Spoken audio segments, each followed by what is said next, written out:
الحمد لله نحمده ونستعينه ونستغفره ونؤمن به ونتوكل عليه ونعوذ بالله من شرور أنفسنا ومن سيئات أعمالنا من يهده الله فلا مضل له ومن يضلل فلا هادي له وأشهد أن لا إله إلا الله وحده لا شريك له وأشهد أن محمدا عبده ورسوله اللهم صل على محمد وعلى آل إبراهيم إنك حميد مجيد اللهم بارك على محمد كما باركت على إبراهيم وعلى آل إبراهيم إنك حميد أما بعد فإن خير الحديث كتاب الله وخير الهدي هدي محمد صلى الله عليه وسلم وشر الأمور محدثاتها وكل محدثة بدعة وكل بدعة ضلالة وكل ضلالة في النار. أعوذ بالله من الشيطان الرجيم بسم الله الرحمن الرحيم يا أيها الذين آمنوا استعينوا بالصبر والصلاة إن الله مع الصابرين فلا تقولوا لمن يقتل في سبيل الله أموات بل أحياء ولكن لا تشعرون.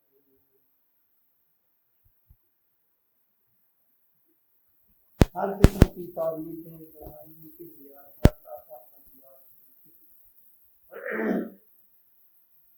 جس کائنات کا خالق مالک مدبر بے شمار قرآن دین کے درود و سلام خاتم النبیین محمد رسول اللہ صلی اللہ علیہ وسلم کی ذات گرامی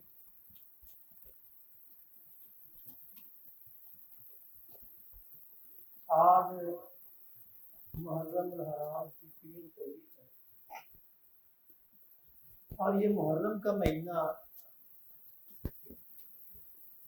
ان حرمت والے مہینوں میں سے ہے جن کے بارے میں اللہ تعالیٰ نے فرمایا فلا تقولوا فيه تم ان مہینوں میں اپنی جانوں کی یعنی اللہ تعالیٰ کی نافرمانی کر کے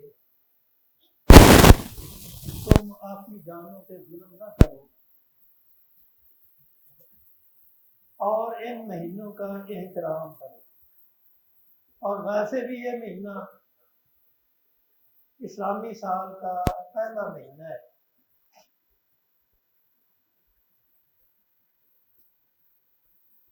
اور یہ وہ مہینہ ہے جس میں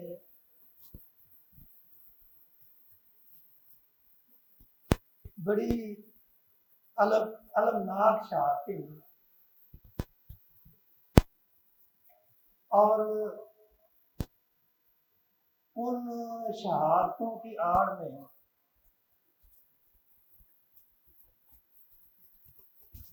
کچھ لوگوں نے اللہ اور اس کے رسول کے صریح احکامات کی خلاف ورزی شروع کی، جبکہ اللہ تعالیٰ کا یہ حکم ہے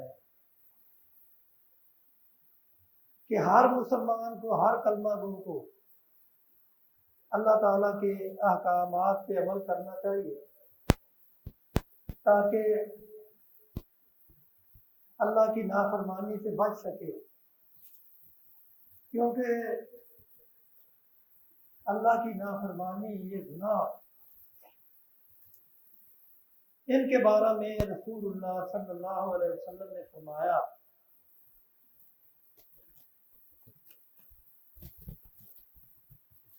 ان المؤمن اذا اذنب كانت نقطة سوداء في قلبه. مومن جب گناہ کرتا ہے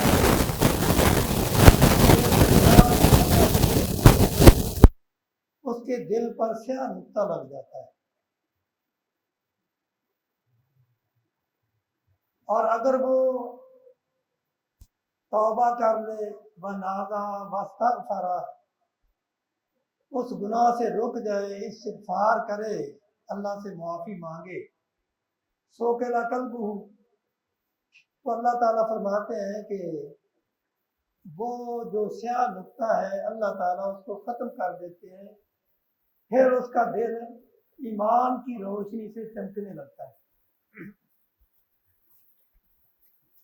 لیکن اگر وہ توبہ نہ کرے، ان زیادہ فزدادت حتیٰ یعبد قلبہ، اگر وہ توبہ نہ کرے بلکہ گناہ میں اور آگے بڑھے، تو یہ زنگ، یہ سیاہی اس کے دل پہ غالب آ جاتی ہے، اور یہی وہ چیز ہے جس کا تذکرہ اللہ تعالیٰ نے اپنے قرآن مجید میں کیا ہے، کلا بل ران علی قلوبہم ما کانوا یکسبون، کہ ان کے گناہوں کی وجہ سے ان کے دلوں پہ زنگ آ چکا، اب ایسا زنگ آیا ہے کہ وہ صحیح رنگ کو قبول کرنے کے لیے تیار ہی نہیں۔ یہ جتنا کسی چیز پہ زیادہ زنگ ہوتا ہے، اس پہ اگر آپ رنگ کرنا چاہیں تو وہ زنگ جو ہے اس رنگ کو قبول نہیں کرتا۔ اسی طرح انسان کے دل کی مثال ہے، اور یہی وجہ ہے کہ اللہ تعالیٰ نے قرآن مجید میں اپنے بندوں کو متنبع کیا ہے کہ تم اللہ کے قرآن سے اعراض کرنے سے بعد آ جاؤ، وگرنہ تمہاری دنیاوی زندگی بھی مشکل ہو جائے گی، باوجود اس کے کہ رزق کی فراوانی ہوگی، لیکن تمہارا اطمینان اور سکون چھین لیا جائے گا، اور برزخی زندگی وہ تلخیوں کی نظر ہو جائے گی، اور قیامت کے دن جب اٹھو گے تو اندھے کر کے اٹھائے جاؤ گے، بشارت بھی نہیں ہوگی، بصیرت بھی نہیں ہوگی، یعنی عقل کے بھی اندھے ہو جاؤ گے اور نظر سے بھی اندھے ہو جاؤ گے۔ یہ اس اعراض کی یا اس ظلم کی سزا ہے اللہ کی طرف سے، جو انسان اللہ کی نافرمانی کر کے کرتا ہے۔ بلکہ اللہ تعالیٰ نے قرآن مجید میں ایسی مثالیں دے کے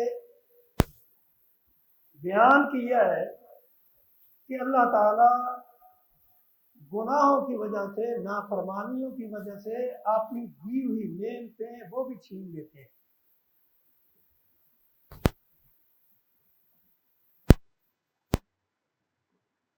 تو اس لیے انسان کو ہر وقت اللہ تعالیٰ سے ڈرتے رہنا چاہیے، اور اللہ کی ہر قسم کی نافرمانی سے بچنے کی کوشش کرتے رہنا چاہیے۔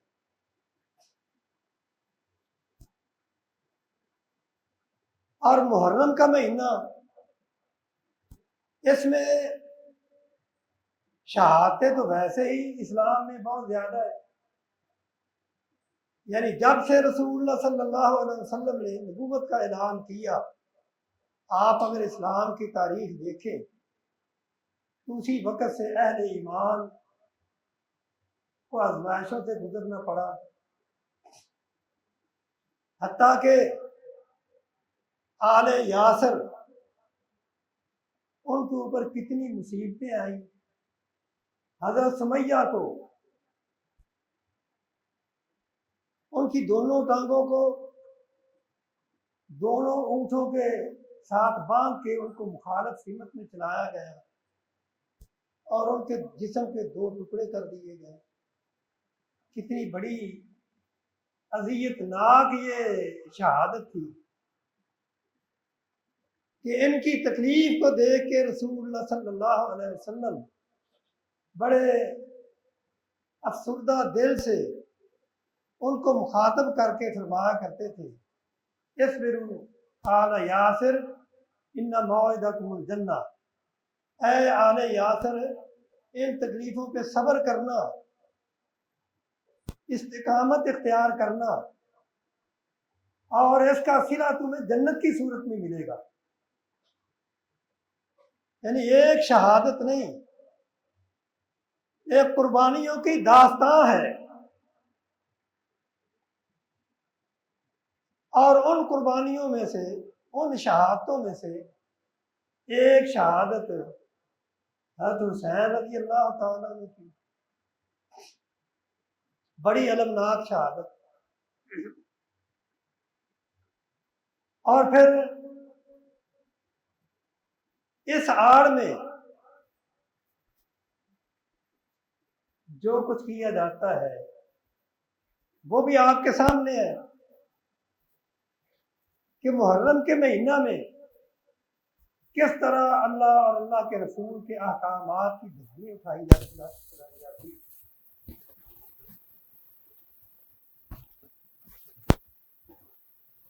جسے ماتم اللہ کہا جاتا ہے، جبکہ رسول اللہ صلی اللہ علیہ وسلم کا فرمان ہے، اربع فی امتی من امر الجاہلیہ لا یترکونہن، چار چیزیں میری امت میں زمانہ جاہلیت کی پائی جاتی ہیں، اور وہ ان چاروں چیزوں میں سے کسی کو چھوڑنے کے لیے تیار نہیں۔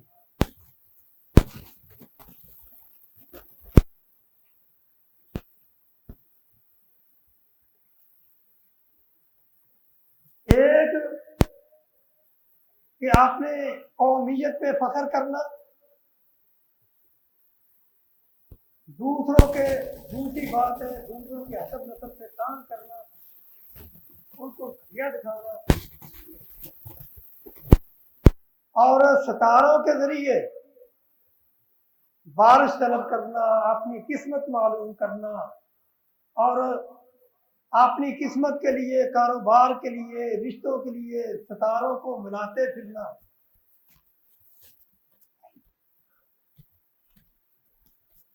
اور چوتھی چیز ہے النیاحہ، نوحہ کرنا، ماتم کرنا۔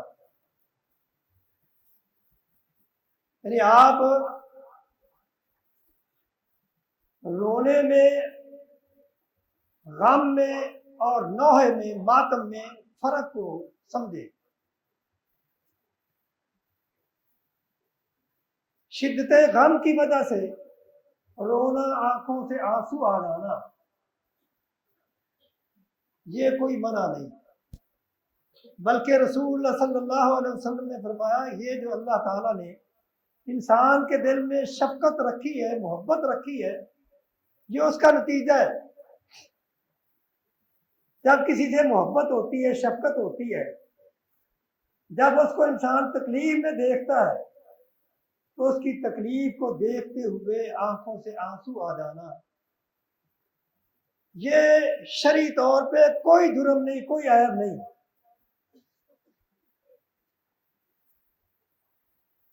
بلکہ یہ انسانی فطرت ہے۔ اور اسلام جو ہے وہ نام ہی فطرت کا ہے۔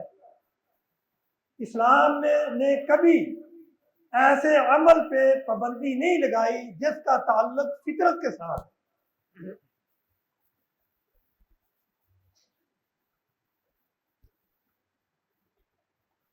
اور نوحہ کرنا یعنی سینہ کوبی کرنا،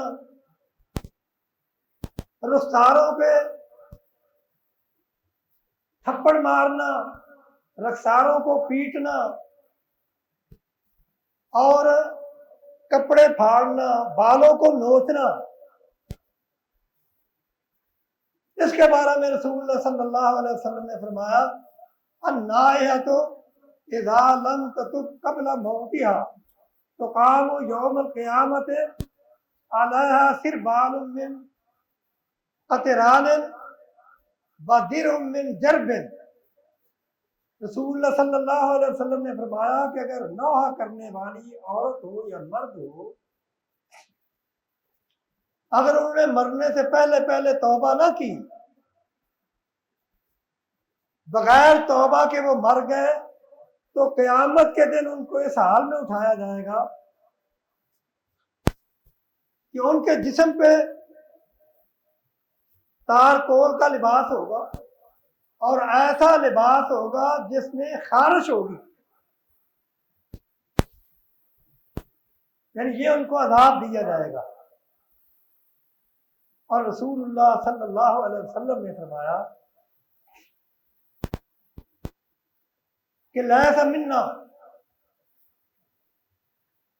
من لطم الخد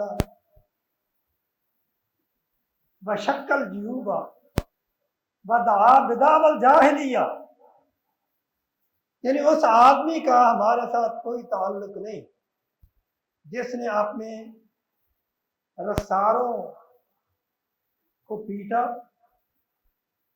سینہ کوبی کی اور کپڑوں کو پھاڑ دیا اور زمانہ جاہلیت کے دعوے کیے، اس طرح کے بیان کیے جو زمانہ جاہلیت میں کیا کرتے تھے، ان کا میرے ساتھ کوئی تعلق نہیں۔ یہ ایک سند سے نہیں، کئی سندوں سے یہ روایت آئی ہے کہ رسول اللہ صلی اللہ علیہ وسلم نے ایسے لوگوں کی مذمت کی ہے۔ لیکن آج یہ سب کچھ ہو رہا ہے۔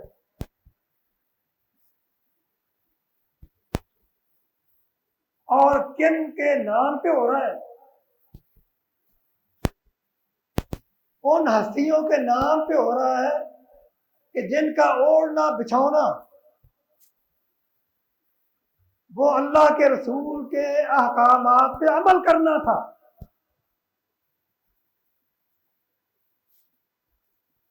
اظہار ان کی محبت کا کیا جا رہا ہے، لیکن سراسر ان کی تعلیمات کے خلاف عمل کیا جا رہا ہے۔ کیونکہ اللہ تعالیٰ فرماتے ہیں وَلَنَبْلُوَنَّكُمْ بِشَيْءٍ مِّنَ الْخَوْفِ وَالْجُوعِ وَنَقْصٍ مِّنَ الْأَمْوَالِ وَالْأَنفُسِ وَالثَّمَرَاتِ وَبَشِّرِ الصَّابِرِينَ الَّذِينَ إِذَا أَصَابَتْهُم مُّصِيبَةٌ قَالُوا إِنَّا لِلَّهِ وَإِنَّا إِلَيْهِ رَاجِعُونَ أُولَٰئِكَ عَلَيْهِمْ صَلَوَاتٌ مِّن رَّبِّهِمْ وَرَحْمَةٌ وَأُولَٰئِكَ هُمُ الْمُهْتَدُونَ۔ اللہ تعالیٰ فرماتے ہیں کہ دنیا میں ہم اپنے بندوں کا امتحان لیں گے، یعنی انہیں ہر طرح سے آزمایا جائے گا، دیکھا جائے گا کہ آیا جو میری محبت کا دعویٰ کرتے ہیں، میرے ساتھ تعلق کا دعویٰ کرتے ہیں، میری وحدانیت کا کلمہ پڑھتے ہیں، میرے آخری پیغمبر کی رسول امتی ہونے کا دعویٰ کرتے ہیں، وہ اپنے اس دعوے میں کہاں تک سچے ہیں۔ وبشر الصابرین، جو صبر کرتا ہے اسے ہی بشارت ہے، وہی اللہ تعالیٰ کی رحمتوں کا مستحق ٹھہرتا ہے۔ امام حسین رضی اللہ تعالی عنہ ہمارے ایمان کا جز ہے، ان کی محبت۔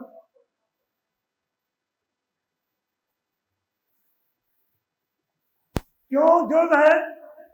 اس لیے کہ رسول اللہ صلی اللہ علیہ وسلم نے ان کے بارے میں یہ فرمایا تھا اللہم انی احبہما فاحبہما، اے اللہ میں حسن اور حسین سے محبت رکھتا ہوں، تو بھی ان سے محبت کر۔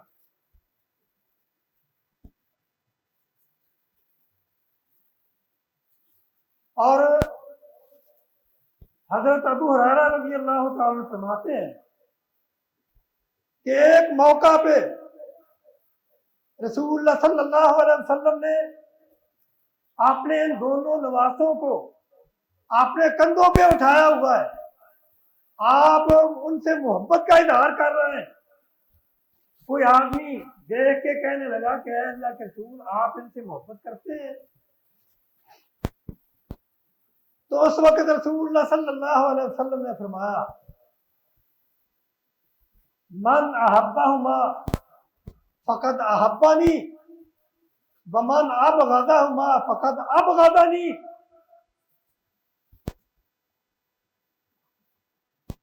جس نے ان دونوں سے محبت کی اس نے مجھ سے محبت کی، اور جس نے ان سے بغض رکھا اس نے مجھ سے بغض رکھا۔ جس نے اللہ کے رسول سے بغض رکھا، کیا وہ اس بات کا مستحق ہے کہ وہ اسلام میں داخل رہے؟ یعنی اللہ کے رسول کے ساتھ بغض کر کے اس نے تو اپنی دنیا اور آخرت دونوں تباہ کر لی۔ اور یہی باتیں رسول اللہ صلی اللہ علیہ وسلم نے صحابہ کے بارے میں کہی، حضرت عثمان رضی اللہ تعالیٰ عنہ کے بارے میں کہی۔ جس طرح ان کے لیے یہ کہا اے اللہ میں ان دونوں سے محبت رکھتا ہوں، تو ان سے محبت رکھ۔ حضرت عثمان رضی اللہ تعالیٰ عنہ کے بارے میں فرمایا اے اللہ لقد رضیت من عثمان، اے اللہ میں عثمان سے راضی ہوں، فرض ہی انو، اے اللہ تو بھی اس سے راضی ہو جا۔ صحابہ کے بارے میں فرمایا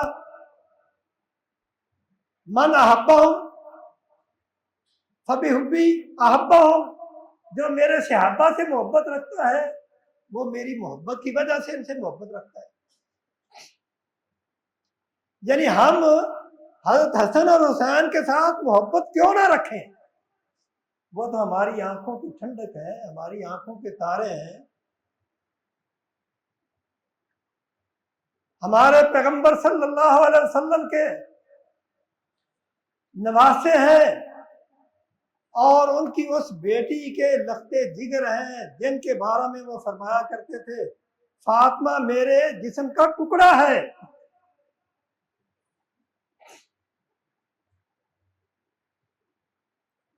اور یہ تو وہ شہزادے ہیں کہ آپ جمعے کے دن اس طرح منبر پہ کھڑے ہو کے خطبہ دے رہے ہیں، اور یہ دونوں بچے لڑکتے ہوئے آتے ہیں، اللہ کے رسول خطبہ چھوڑ کے ان کو گود میں اٹھاتے ہیں، گود میں اٹھا کے لے کے منبر پہ لے کے آتے ہیں، اور پھر دوبارہ خطبہ شروع کرتے ہیں۔ تو جن کے ساتھ اللہ کے رسول کی اتنی محبت ہو، کوئی مومن ایسا ہے جو ان سے محبت نہ کرے؟ بات یہ ہو رہی ہے کہ ان کی نام پہ، ان کی محبت کے نام پہ جو خرافات کی جاتی ہے اس کا رد کرنا اور اس کے بارے میں لوگوں کو بتانا یہ علماء کی ذمہ داری ہے۔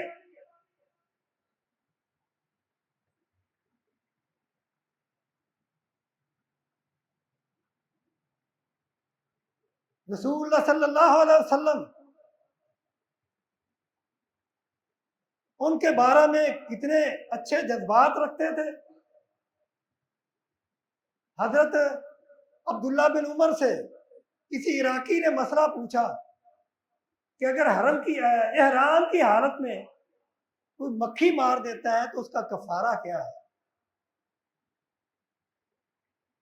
تو انہوں نے بڑے تعجب سے یہ بات کہی، کیونکہ مسئلہ پوچھنے والا عراقی تھا، کوفی تھا۔ آپ نے فرمایا کہ مجھے تعجب ہے ان عراقیوں پہ کہ جنہوں نے محمد الرسول اللہ صلی اللہ علیہ وسلم کے اس نواسے کو قتل کر دیا، شہید کر دیا، جس کے بارے میں آپ فرمایا کرتے تھے ان الحسن والحسین ہما ریحانتان من الجنہ کہ حسن اور حسین یہ دونوں دنیا میں میرے پھول ہیں. مجھے حیران ہے ان لوگوں پہ جنہوں نے اللہ کے رسول کے ان پھولوں کو مسل دیا اور ان کا احترام نہیں کیا، ان کا خیال نہیں رکھا. وہ آج مسئلہ یہ پوچھ رہے ہیں کہ اگر کوئی احرام کی حالت میں مکھی مار دے تو اس کا کفارہ کیا ہے.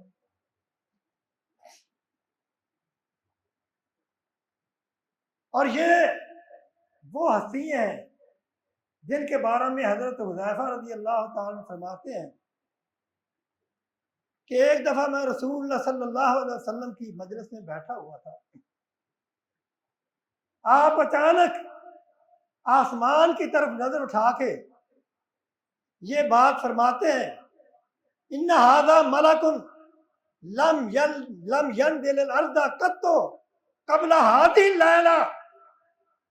کیا میری مجلس میں بیٹھنے والوں، آج آسمان سے ایک ایسا فرشتہ نازل ہوا ہے کہ اس سے پہلے کبھی وہ دنیا میں نہیں آیا تھا.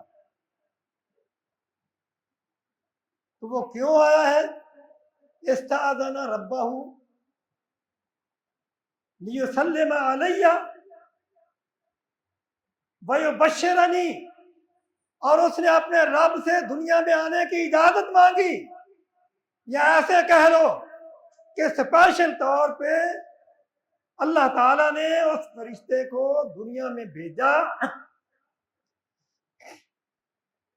تاکہ وہ محمد رسول اللہ صلی اللہ علیہ وسلم کے پاس جا کے ان کو سلام کرے.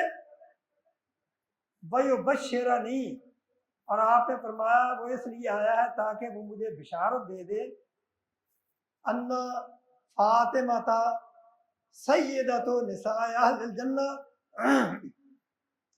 میری بیٹی فاطمہ وہ جنت کی عورتوں کی سردار ہے. وَأَنَّ الْحَسَنَ وَالْحُسَيْنَ سیدہ شباب اہل الجنہ، اور مجھے اس بات کی بشارت دے دیں کہ حسن اور حسین یہ دونوں جنت کے نوجوانوں کے سردار ہیں.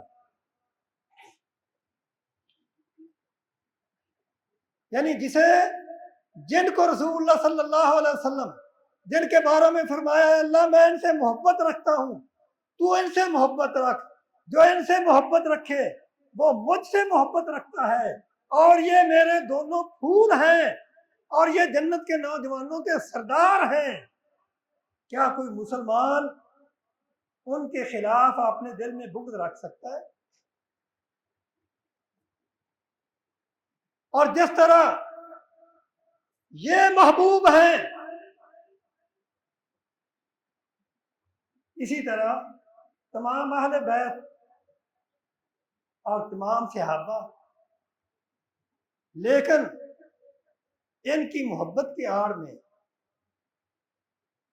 ان کے غم کے نام سے نوحہ کرنا، ماتم کرنا اور اپنے جسم کو چھریوں سے زخمی کرنا، یہ کوئی اسلامی تعلیم نہیں ہے.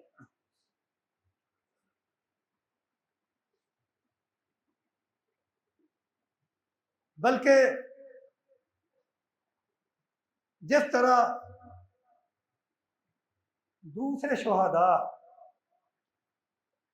حضرت حمزہ کی شہادت، یعنی کس طرح ان کے اعضاء کاٹے گئے اور ان کا جگر نکال کے، کلیجہ نکال کے اس کو چبانے کی کوشش کی گئی، اور ان کے جسم کو اس حالت میں دیکھ کے رسول اللہ صلی اللہ علیہ وسلم تڑپ اٹھے، ان کی آنکھوں کا بدن کھل گیا. چچا کی شہادت پہ خوب روئے لیکن ماتم نہیں کیا. اور حضرت حسین رضی اللہ تعالیٰ عنہ، ام سلمہ رضی اللہ تعالیٰ فرماتی ہیں کہ یہ میرے پاس بیٹھے ہوئے تھے، میرے ساتھ کھیل رہے تھے. اور رسول اللہ بھی گھر میں ہی تھے. رسول اللہ کے پاس جبرائیل علیہ السلام آئے تو حضرت حسین رونے لگے اور میرے پاس سے اٹھ کے رسول اللہ کے پاس چلے گئے. آپ نے ان سے پیار کیا. حضرت جبرائیل پوچھتے ہیں کہ اے اللہ کے رسول کیا آپ ان سے محبت رکھتے ہیں؟ آپ نے فرمایا ہاں محبت رکھتا ہوں. تو جبرائیل علیہ السلام نے یہ بات کہی اے اللہ کے رسول ایک وقت آئے گا کہ آپ کے اس بیٹے کو آپ کی امت کے لوگ آپ کا کلمہ پڑھنے والے وہ شہید کریں گے، اور اگر آپ چاہتے ہیں تو جس جگہ ان کو شہید کیا جائے گا میں وہ اس جگہ کی مٹی بھی آپ کو لا کے دکھا سکتا ہوں.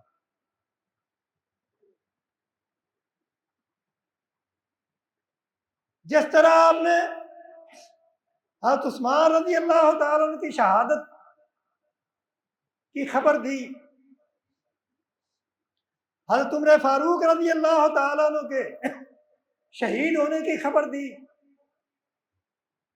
وہ دونوں شہید ہوئے. اور اسی طرح آپ کو حضرت حسین رضی اللہ تعالیٰ عنہ کی شہادت میں کے بارے میں بھی بتا دیا.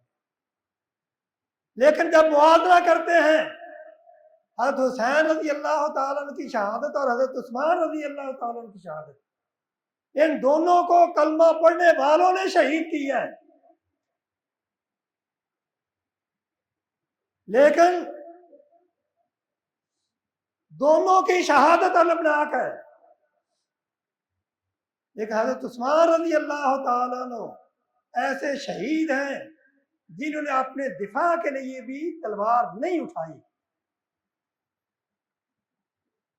لیکن بسطت الی یدک لتقتلنی ما انا بباسط یدی الیک لاقتلک انی اخاف اللہ رب العالمین.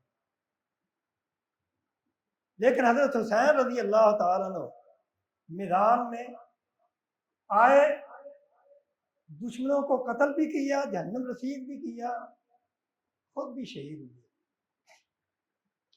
لیکن شہادت کے وقت اپنے گھر والوں کو کیا نصیحت کرتے ہیں، کیا وصیت کرتے ہیں؟ اے بیٹا اب میں اکیلا بچا ہوں، میری شہادت کا وقت ہے، لیکن یاد رکھنا میرے شہید ہونے کے بعد تم نے اپنے رخساروں کو پیٹنا نہیں، اپنے گریبان چاک نہیں کرنے، بلکہ صبر کرنا ہے. کیوں صبر کرنا ہے؟ اس لیے کہ نانا کی بھی یہی تعلیم ہے اور میرے بابا کی بھی یہی تعلیم ہے اور اللہ کا بھی یہی فرمان ہے وبشر الصابرین انما یوفی الصابرون اجرهم بغیر حساب. جو صبر کرتے ہیں ان کو اللہ کی طرف سے بغیر حساب کے اجر ملتا ہے.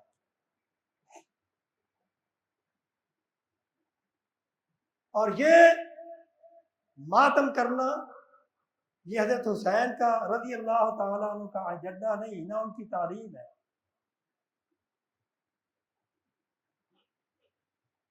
حضرت حمزہ شہید ہوئے، رسول اللہ موجود تھے، آپ روئے تو صحیح، آپ کی آنکھوں سے آنسو گرے، لیکن آپ نے ماتم نہیں کیا. ان کے بعد کتنے سال وہ شوال کا مہینہ آتا رہا، لیکن آپ نے کبھی ان کی شہادت کا دن نہیں منایا. حضرت عمر فاروق رضی اللہ تعالیٰ عنہ اور تو اور سمیہ جن کو ظلم سے شہید کیا گیا اور آپ ان کو جنت کی بشارت دیتے ہیں، وہ شہید ہو گئی. حضرت علی رضی اللہ تعالیٰ عنہ شہید ہوئے، حضرت جعفر طیار شہید ہوئے. کتنے لوگ ہیں، کتنے صحابہ ہیں شہید ہوئے، لیکن کسی کا ماتم نہیں کیا گیا. کیوں؟ اس لیے کہ اسلام کی یہ تعلیم ہی نہیں، اللہ کے رسول کی تعلیم نہیں، اہل بیت کی تعلیم نہیں. بلکہ میں تو یہ کہا کرتا ہوں یہ ماتم کرنے والوں کے 12 امام ہیں. 12 اماموں میں سے کسی ایک امام نے ماتم کیا ہو تو دکھا دو. انہوں نے کیوں نہیں کیا؟ اس لیے کہ ماتم جائز نہیں. اور اسی طرح محرم میں صحابہ کی تنقید کی جاتی ہے. صحابہ بھی جنتی ہیں، اہل بیت بھی جنتی ہیں. صحابہ کے بارے میں رسول اللہ نے فرمایا لا تسبوا صحابی، اے لوگوں میرے صحابہ کو گالی نہ دینا. کیوں؟ اس لیے آپ نے قسم اٹھا کے فرمایا کہ لو ان احدکم انفق ذهبا مثل احد، تم میں سے اگر کوئی شخص احد پہاڑ جتنا سونا خرچ کرے اور میرے صحابہ نے گندم کا ایک مد یا نصف مد ادا کیا ہو، خرچ کیا ہو، تو ان کے ایک مد یا نصف مد کے ثواب کو تم نہیں پہنچ سکتے. صحابہ بھی جنتی ہیں، اہل بیت بھی جنتی ہیں. اور ہم یہ کہتے ہیں کہ صحابہ کا بھی احترام کریں. کیوں؟ اس لیے کہ اللہ نے فرمایا محمد الرسول اللہ والذین معہ اشداء علی الکفار رحماء بینہم تراہم رکعا سجدا یبتغون فضلا من اللہ ورضوانا سیماہم فی وجوہہم من اثر السجود ذالک مثلہم فی التوراۃ ومثلہم فی الانجیل کزرع اخرج شطأہ فآزرہ فاستغلظ فاستوى علی سوقہ یعجب الزراع لیغیظ بہم الکفار. اللہ تعالیٰ نے صحابہ کو ایک ایسی لہلہاتی کھیتی قرار دیا ہے جس کو دیکھ کے اللہ بھی راضی ہوتا ہے اور محمد الرسول اللہ بھی راضی ہوتے ہیں. جن سے اللہ راضی، محمد الرسول اللہ راضی، اس سے اگر کوئی ناراض ہوگا، ان کو برا بھلا کہے گا تو وہ اپنی آخرت ہی تباہ کرے گا اور کچھ نہیں. اسی طرح یہ محرم کا مہینہ ہے، اس میں 10 تاریخ آتی ہے جس کو عاشورہ محرم کہتے ہیں. 10 تاریخ کا روزہ رکھنا یہ زمانہ جاہلیت سے، قریش بھی اس کا روزہ رکھا کرتے تھے، یہودی بھی روزہ رکھا کرتے تھے. یہودی کیوں روزہ رکھتے تھے؟ اس لیے کہ اس دن اللہ تعالیٰ نے موسیٰ علیہ السلام اور ان کی قوم کو فرعون سے نجات دلائی، فرعون کو غرق کیا.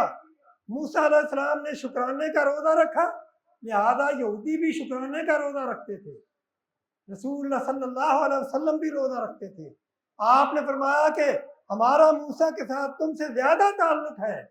آپ نے بھی 10 محرم کا روزہ رکھا، لیکن بعد میں آپ نے فرمایا کہ آئندہ اگر میں زندہ رہا تو ان کی مخالفت میں 9ویں تاریخ کا بھی روزہ رکھوں گا، 9ویں اور 10ویں تاریخ، تاکہ 10ویں کا روزہ بھی ہو جائے اور ان یہودیوں کی مخالفت بھی ہو جائے.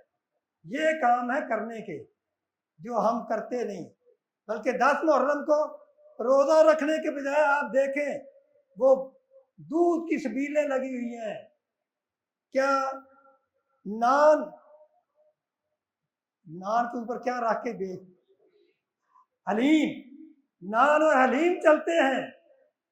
اللہ کے نبی نے روزہ رکھا، حضرت حسین نے رضی اللہ تعالیٰ عنہ کربلا میں روزہ رکھا.